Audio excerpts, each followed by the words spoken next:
what is up YouTube? THATSA here, bringing you guys another double Geomancy game. We got the Psych Up Crest, Geomancy Xerneas, and the other two Pokemon don't matter. That's what I like to say when I play this team, but in reality we're going to be using Salamence and Groudon because I need them this game. We're going up against Kang Cress, and we're going up against Xerneas Groudon. I think this guy's using Big 6, but Cress instead of Smeargle, which is the exact same way I run Big 6, so we're just going to start this one off, get right into it, and hopefully I can show you guys some more Psych Up Geomancy. I think it's way cooler to call it like double Geomancy, because then like that's the clickbait. That's what people look to watch on the YouTube. So anyways, we're leading Cress Zern. We're going to try to go for it this first turn, but I mean it's obvious that he has a standard fake out user. I mean he could just try and double edge me, but it's safer for him to try and fake out something and switch the Cresselia out, because it looks like I want to set up Trick Room almost, because like I'm leading with Cresselia. Like why do you lead Cresselia? Like, he probably just was completely thrown for a loop right there. But he's switching in with his Groudon here. And, I mean, I can't go for the Psych Up this turn, but I can just get some damage on Kang and try and scout if it is a full Glass Cannon Jolly Kang or that bulky Kang. Because if it's that bulky Kang, that means his Groudon is also bulky, and that means he's running a Trick Room team instead of, like, the standard Big 6. Because that is possible. And we can scout all of this from how much damage my Cresselia's Psychic is going to do to this Kang, because if one Pokemon's bulky, they're all bulky. And note that he led with the Cress, which means like he wants the Trick Room. So, it's hard to tell. I would say he is relatively bulky, let's say that. So he goes for a double edge, he's going to crit my Cress, but we have that Citrus Berry, and we're going to get restored back over to the green, he takes a second hit like a champ, and then the Groudon is going to come up. And Groudon is not bulky. He is Glass Cannon Eruption through the roof. So this guy totally played me for a fool. But I'm still alive. In the sun, I was still alive. I'm at 7 and 42. And better late than never, I always say. We're going for that Geomancy with the Xerneas. Going to get the ×2 boost to special attack, special defense, and speed. And since you guys saw yesterday's video, you know what's coming next. We're going up with that Psych Up. And we're going to try and do the exact same thing. We're going to go for that reverse sweep. I mean, we're going to try. I mean, this is pretty good stuff here. And go for the, this copy of all of Xerneas' stats on a Cresselia. So we're protecting here. Don't want to eat a Sucker Punch if we don't have to. Don't want to eat any Sucker Punches. We're going for Moonlights in the sun with Cresselia. Getting that 75% I think it's 75% restoration, or it's 3/4, so it's the same thing. As he goes for a Precipice Blade, and of course that's going to miss, so I got a complete free turn there. He goes for a Sucker Punch on my Xerneas, but remember, we're full HP defense, so we eat it like a champ. And there's not that much he can do here, because I'm going to go with the Dazzling Gleam. We're going to be able to finish off this Kang, because it already took a little bit of chip damage. Actually, it took a lot. It took chip damage, and then Double Edge for like 30% of its health. So we chunk the Groudon, we KO the Kang, and we Psychic the Groudon. Remember, I have +2 special attack, stab Psychic.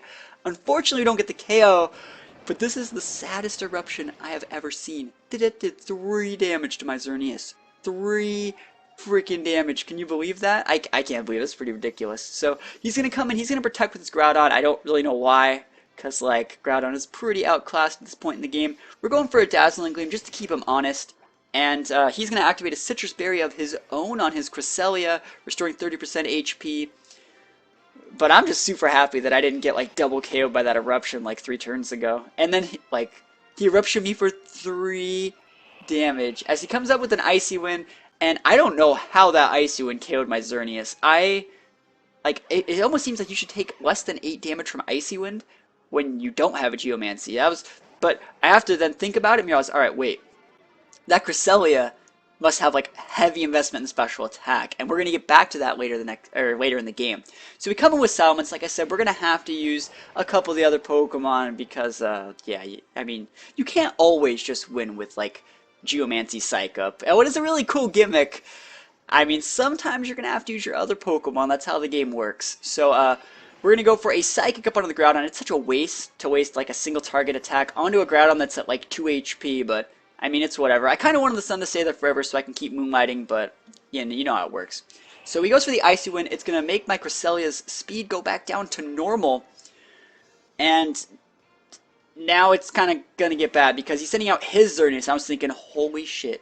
Like, what happens if he Geomancies and Psych Ups it? Like, what happens? Like, I would get played for a fool. I would look like a complete fool. So I have to Tailwind. I have to Tailwind to keep that speed. I have to just keep something going for me. And he's, of course, going to go for the safe play of Protect Icy Wind.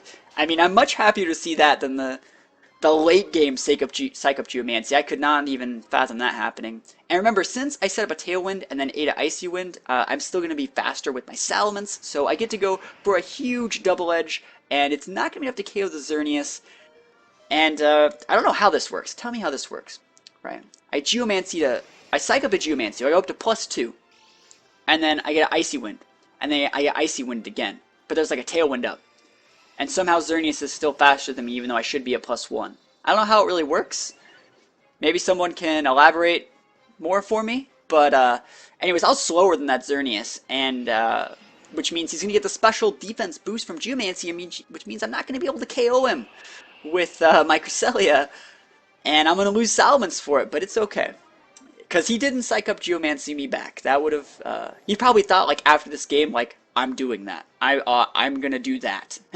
Because I just think it's such a cool thing. All it takes is one move on your Cresselia. Just throw Psych Up on your Cresselia. You're already using it anyways. And you too can win. And remember how I said that Cresselia must have heavy investment in special attack? Well, we're right about to see that in a couple turns. So Groudon comes onto the board. And Xerneas is just going to go for a huge Moonblast. Remember, he's Moonblasting my +2 specialty Cress. I eat it like a champ and go I don't know why I didn't Moonblast try and crit my Groudon. That was his play to win the game, I think. And I showed him what a real crit's like, and I crit him down with a Fire Punch. And he's going for a Psychic. Now, this Psychic's targeted my Groudon. Look how much damage this does. That's a lot of damage. That's like as much as like my Geomancy Cresselia's Psychics do to Groudon. This is pretty ridiculous. Full special attack investment Cress on that guy's side. So, pretty cool game. Another one where I used the Psych Up Geomancy. But I had to use my partners. Groudon was the Pokemon that won me the game. So, as always, guys, let me know what you guys think in the comments below. Hope you guys liked the battle, and I will see you guys next time. Peace out.